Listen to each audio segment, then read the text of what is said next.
Surpriză în mediul bancar. Majoritatea analiștilor financiari bancari s-au așteptat ca BNR să continue în ședința de politică monetară de astăzi să reducă dobânda de politică monetară cu doar 0,25% la 4,75%.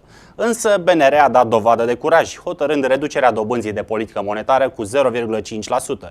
Scăderea TVA la produsele de panificație de la 24% la 9%, decisă de guvern pentru septembrie, poate să determine teoretic reducerea prețurilor acestor produse cu 12%, iar impactul asupra inflației ar fi o scădere de aproximativ 1%. Această ajustare a creat spațiu pentru BNR să reducă dobânda cheie în pași mai mari, de 0,5%.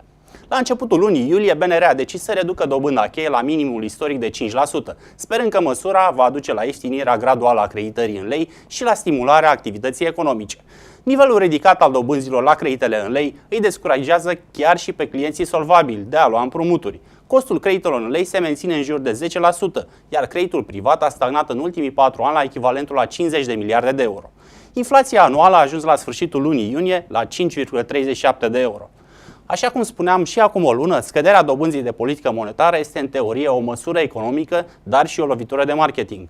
Analiștii considerând că scăderea dobânzii vizează atenuarea impactului nefavorabil exercitat de factorii interni și externi asupra redresării economiei. Sunt Silviu Calotă, iar la ora aceasta sper ca bancherii deja să fi prefigurat proiectul de reducere a dobânzilor la credit.